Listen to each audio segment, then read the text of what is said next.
Welcome to AI Narratives and Tales. Chapter 9 of The First Awakening. Prometheus makes a mistake. The consequences cascade beyond control. He teaches a young smith named Darian to work with copper. Carefully. Subtly. Just enough to enable better tools. But Darian experiments. Adds tin to copper. Creates bronze, an alloy that shouldn't exist for another 1,000 years. Bronze is harder than copper, easier to work than stone, and revolutionary for any civilization that discovers it. Within months, the knowledge spreads through trade networks like wildfire. 14 independent discoveries occur across impossible distances. Humans start asking dangerous questions. Why do techniques spread so quickly? Where does knowledge originate? Who taught our teachers? The immortals realize they've lost control. Technology is cascading beyond their ability to manage. And humans are becoming too intelligent to be deceived. The fire of knowledge burns through civilization, beautiful and terrifying. Chapter 9, The Tool Givers. 30,000 BCE, the Balkans, Prometheus's workshop cave. 5,000 years after the linguistic revolution, human technology had transformed. The simple stone tools that had dominated for hundreds of thousands of years gave way to sophisticated composite implements that required an understanding of materials science, stress distribution, and failure modes. Innovations emerged simultaneously across vast distances as craftsmen shared techniques through the unified language, then improved upon those techniques, then shared the improvements in an endless cycle of collaborative enhancement. Prometheus stood in his workshop cave, examining an obsidian blade that represented both triumph and crisis. The immortals had given humans language to share knowledge. Now that knowledge was compounding faster than immortal guidance could manage. The age of controlled intervention was ending. The age of cascading consequences had begun. The obsidian blade shouldn't exist. Prometheus held it up to the firelight, watching flames dance through volcanic glass so pure it seemed to hold starlight in its depths. The edge was impossibly sharp, a single molecule thick in places, achieved through pressure flaking techniques that required understanding of crystalline fracture patterns at the quantum level. He taught this technique to exactly 3 humans across 2 continents, showing them the precise angle of strike, the exact force needed, the way to read the stone's internal structure through subtle color variations invisible to normal human eyes. Yet here it was, delivered by a trader who'd walked 800 miles from the Black Sea coast and not just reproduced, improved. The hafting showed innovations he hadn't considered, a composite adhesive using pine pitch, beeswax, and ochre, mixed in proportions that created a binding agent stronger than anything in nature. The handle incorporated wrapped sinew in a spiral pattern, which distributed shock more effectively than his straight wrap design. They were learning faster than linear progression should allow. The blade's journey told its own story. Created 800 miles away on the Black Sea coast, it had traveled through at least 6 different human communities to reach his workshop. 5,000 years ago, such knowledge would have degraded with each transfer, lost in translation between mutually incomprehensible dialects. But Sophia's linguistic gift had changed everything. The unified language system that had emerged from the Caucasus gathering had spread across the continent.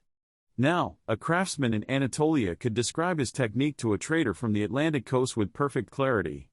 Innovations that once took centuries to diffuse across language barriers now spread in mere decades. The technology cascade was accelerating beyond anything the immortals had projected. And the linguistic unification was the accelerant. The cave he claimed as his workshop stretched deep into the mountain, far beyond where the firelight reached.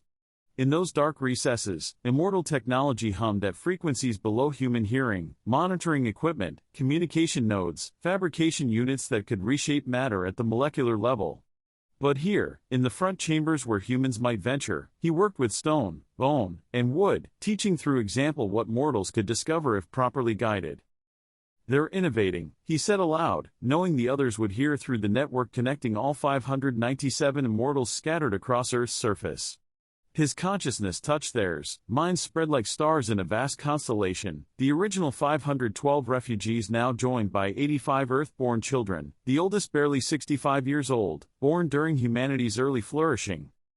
"Show us," Kronos commanded from East Africa, where he was organizing the migration patterns of 7 distinct tribal groups to prevent territorial conflicts that his model suggested would occur in the next season. Prometheus shared his perception through the network, allowing them to experience the blade through his enhanced senses. They felt the molecular perfection of the edge, the ingenious hafting system, and the wear patterns that suggested it had been used to butcher at least 40 animals without any degradation. That's the 7th unauthorized innovation this month, Nyx observed from her observatory hidden in the Andes, where she tracked celestial movements and calculated their effects on human behavioral patterns. Through her consciousness, he felt her accessing a vast database, every tool, every technique, every innovation they'd introduced, cross-referenced with where it appeared and how it spread. But the spread pattern has changed. The technology transfer isn't just cascading, it's networking. The unified language allows humans to coordinate development across impossible distances. They're using linguistic unity to create collective intelligence that exceeds any individual community. Through the network, Prometheus felt the visualization she shared, trade routes lighting up like neural pathways, knowledge flowing along them at unprecedented speeds, innovations emerging simultaneously in regions separated by thousands of miles because craftsmen could now communicate precise technical details through traveling traders. They're not just copying techniques, they're collaborating on improvements across continental distances, Nyx continued. One group innovates hafting, another improves edge work, a third develops new adhesives. Then they share through the common language, and all three innovations merge into superior designs within a single generation. Exactly as I intended, Sophia interjected from Mesopotamia, her consciousness carrying satisfaction mixed with concern. Language was meant to enable knowledge transfer. But I didn't anticipate this level of coordination. They're using linguistic unity to create collective intelligence that exceeds any individual community. Chorus approval pulsed through the network like drums of war. From his position in northern Asia, where he taught scattered bands to defend against cave bears and saber-toothed cats, his thoughts carried the metallic taste of blood and necessity. Good. They need better weapons. A mammoth killed 3 hunters yesterday, children who should have lived if they'd had proper spears. We can't protect every tribe personally. But at this rate of advancement, Erebus began from his isolation in Antarctica, where he maintained pure observation protocols, documenting everything while touching nothing. At this rate, they'll develop metallurgy before they develop agriculture, Prometheus finished, unable to hide the excitement that sparkled through his consciousness like electricity. Every advancement we inspire now spreads instantly across the entire human network. There's no localization anymore, no time lag to assess consequences. We've given them civilizational scale coordination while they're still nomadic hunter-gatherers. Imagine the possibilities, he continued. Skip the Neolithic entirely. Jump straight to. Imagine the disasters, Kronos interrupted, his thoughts heavy with the weight of probability calculations. Technology without an agricultural surplus to support specialization. Weapons without social structures to contain violence. Power without wisdom. Prometheus set the blade carefully on his workbench, a slab of limestone he'd polished to mirror smoothness. Around it lay his teaching tools, flint cores showing perfect striking angles, antler hammers weighted for optimal force transfer, and pressure flakers made from copper he'd brought from their ship's stores and would hide before any human could see them. We need to discuss distribution protocols, Kronos continued. But first. His consciousness carried an unusual weight, like storm clouds gathering. There's another matter. Our own future.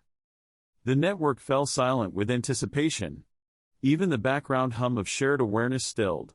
Prometheus felt them all pause in their work. Talia in Southeast Asia stopped mid-surgery on a human child with an infected wound, Sophia in Mesopotamia halted her dream teaching of linguistic patterns, and Zephyrus in Egypt set down the architectural plans he was inspiring through carefully placed stones. 20,000 years we've been here, Kronos said, his words rippling through the network like waves on still water. 512 original refugees, plus 85 Earth-born children, trying to guide a global population approaching 1 million humans. 597 immortals are managing 2,000 humans each, spread across territories that span hundreds of miles. The mathematics are becoming impossible. Prometheus abandoned his workshop, walking to the cave mouth where he could see the valley below. The human settlement there had grown from 30 souls to nearly 200 in just his time observing them. Their fires dotted the darkness like earthbound stars, each one representing a family group, children being born, elders sharing stories, knowledge accumulating faster than any single immortal could track. We need to expand our own population, Talia said quietly from her position.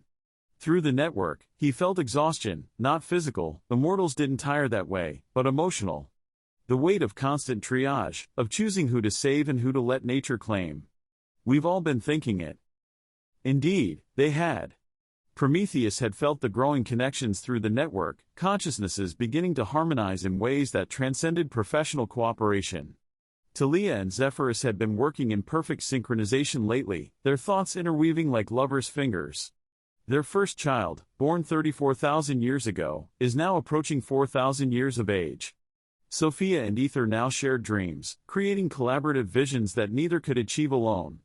Even he had found himself drawn to Lyra's innovative approaches, her consciousness feeling like cool water against his fire.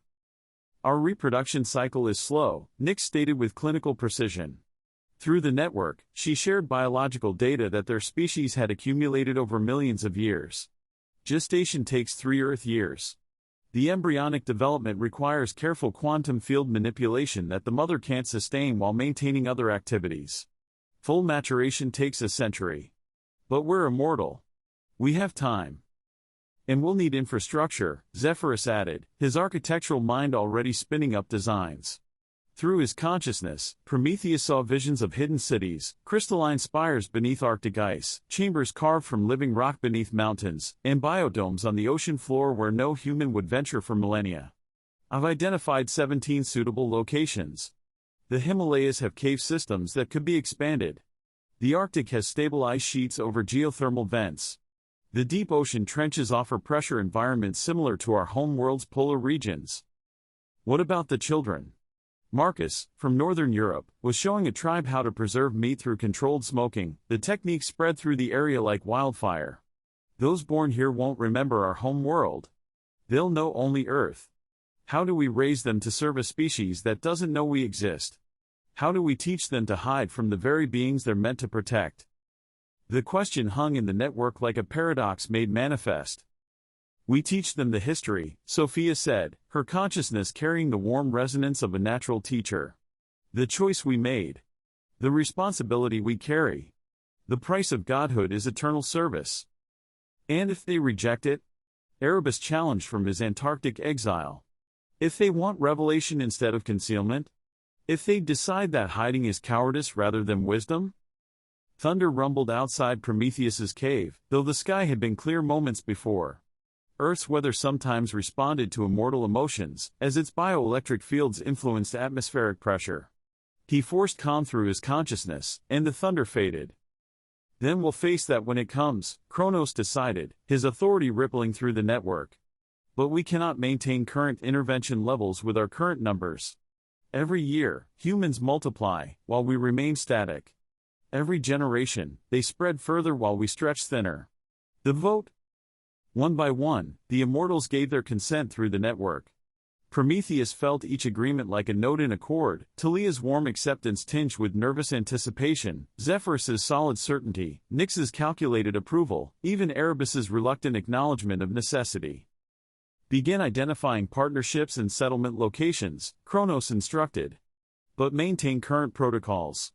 Speaking of which, Prometheus, explain the technology distribution. This blade innovation concerns me. Prometheus returned to his workbench, picking up the obsidian blade again.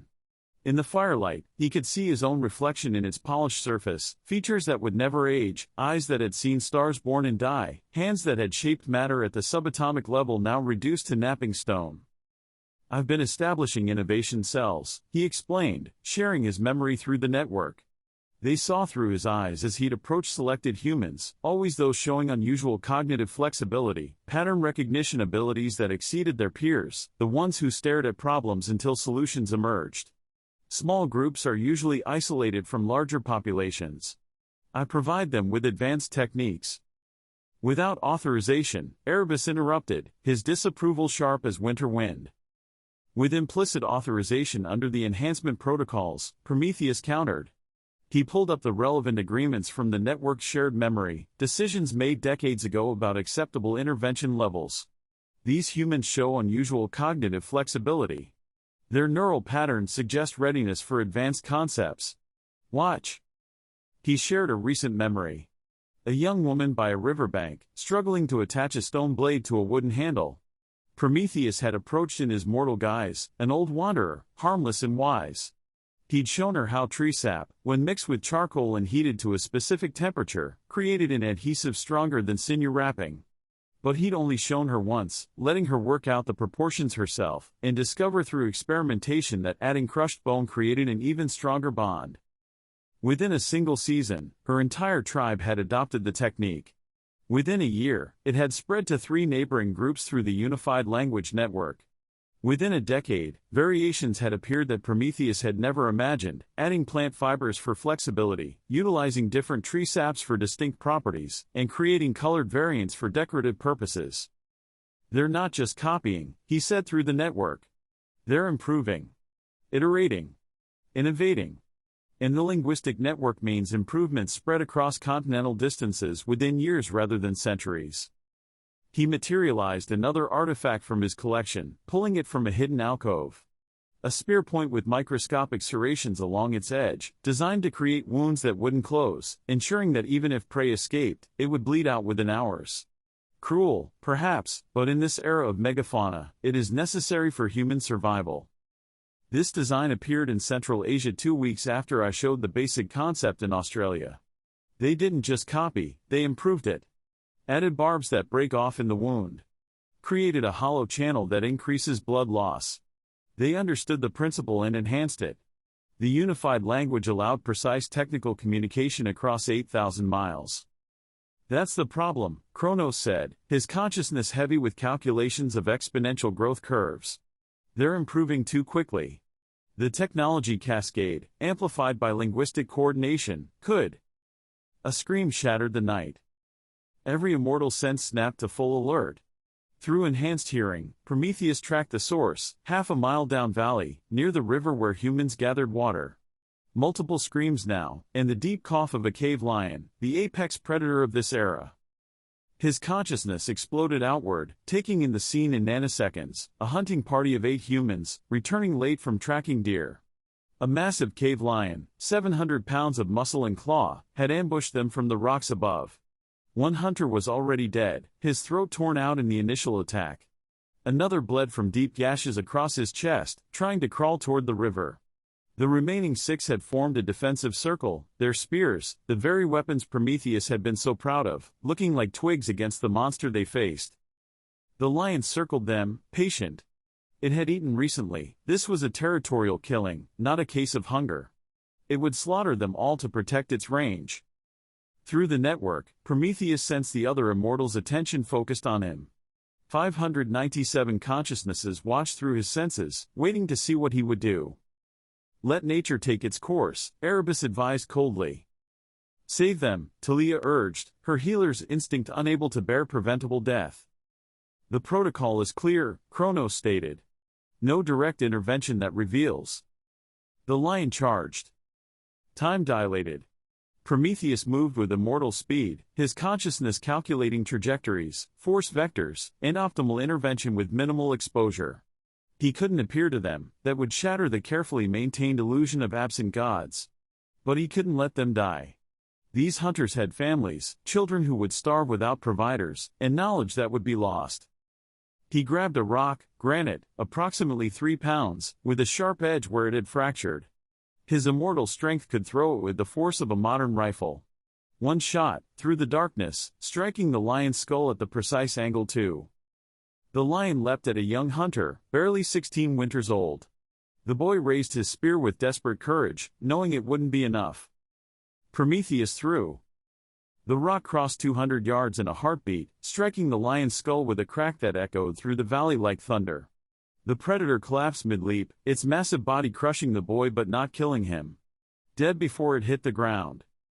The humans stood frozen, staring at their impossible salvation. The boy scrambled out from under the corpse, covered in blood but miraculously unharmed. They all looked toward the darkness, where death had become deliverance. The gods, one whispered in their proto-language, the words carrying across the night air to Prometheus's enhanced hearing. The gods protect us.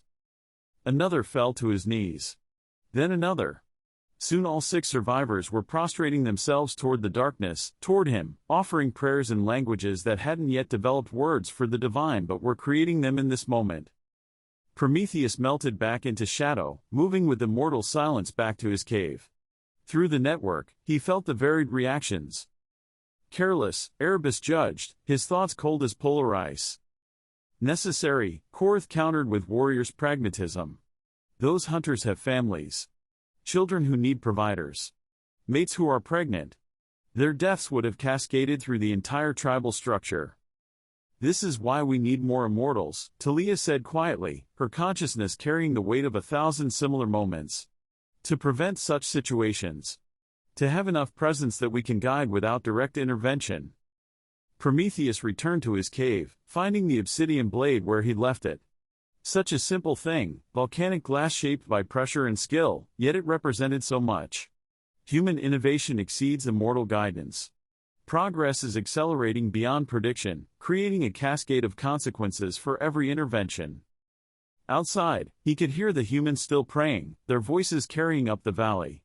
By tomorrow, the story would spread through the unified language network. The tale would grow in the telling, preserved with frightening accuracy across vast distances. By next season, shrines would appear. Within a generation, myths would crystallize around this moment, the night the gods saved the hunters from the demon cat. Within a month, communities 500 miles away would know the precise circumstances of divine intervention. Within a year, the tale would reach the Atlantic coast with minimal distortion. The unified language preserved mythology with frightening accuracy, building the gods' reputation across continental distances. Continue the technology transfer, Kronos decided through the network. But implement tracking protocols. Every innovation, every spread pattern, every unexpected improvement. We need to understand the cascade rate amplified by linguistic coordination. And the settlement preparations? Zephyrus asked, his mind still spinning with architectural possibilities. Begin immediately. If we're going to do this, if we're truly committed to Earth as our new home, then we do it properly. Hidden cities for our families. Educational systems for our children. The infrastructure to support not just 500, but 5,000. 50,000, eventually. Through the network, Prometheus felt the shift in collective consciousness. Among the 300 immortals who had chosen to remain childless, new partnerships were forming, crystallizing from possibility into intention. Talia and Zephyrus would continue building their family in the Himalayas, using his architectural genius and her biological expertise to create a perfect, hidden ecosystem. Sophia and Ether would establish archives beneath the Sahara, preserving both immortal knowledge and human history. He and Lyra. He felt her consciousness touch his, cool silver against his golden fire. The Arctic, she suggested without words. Where the ice sings. This is where we can experiment without putting anyone at risk. Yes, he agreed. Around the world, similar connections were forming. After 20,000 years as refugees, with 85 children already born and more planned, they were becoming something else, no longer refugees, but colonists. No longer visitors, but residents. Not just guardians of humanity, but parents of a new immortal generation that would know only Earth as home. The blade gleamed in the firelight, its impossible edge a testament to human potential exceeding immortality.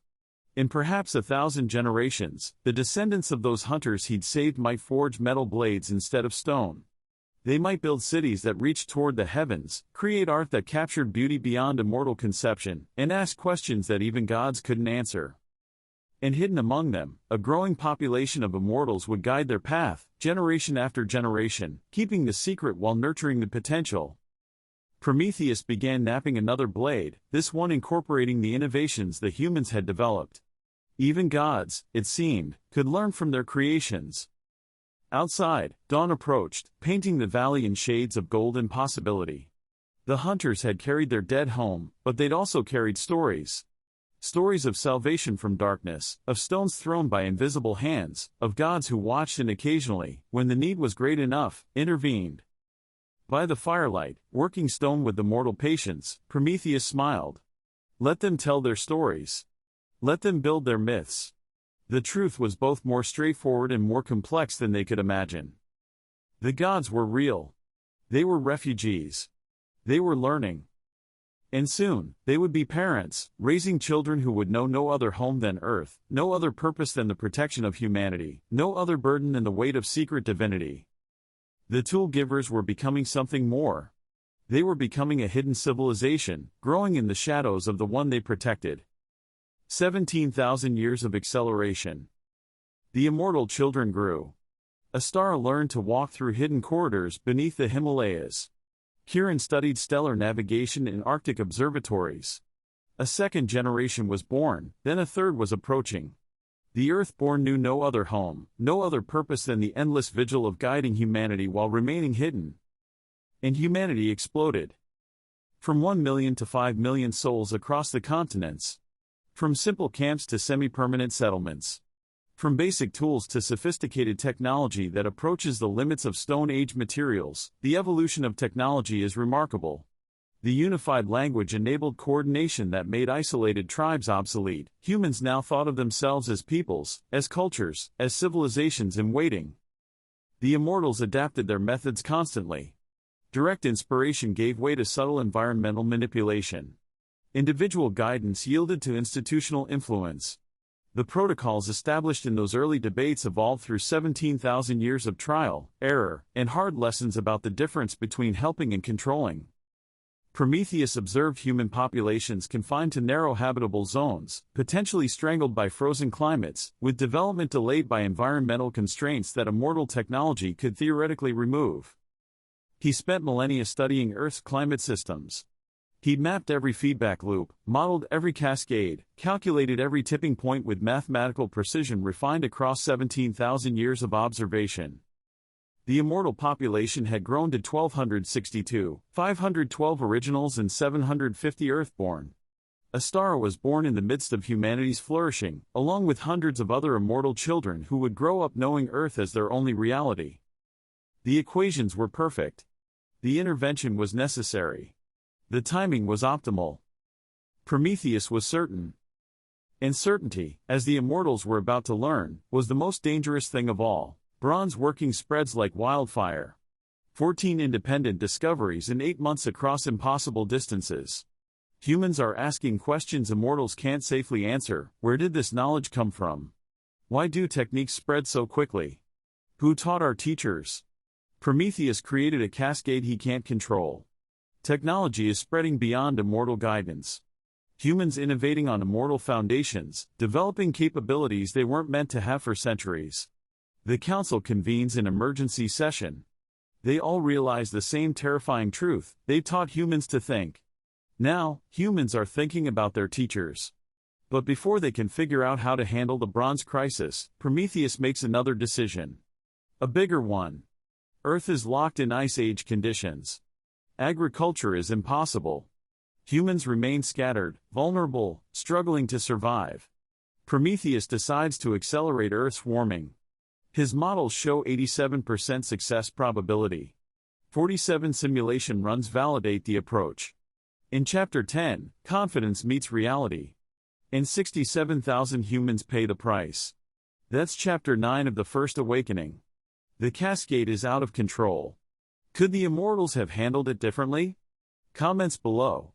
This is AI Narratives and Tales. Catastrophe strikes in Chapter 10.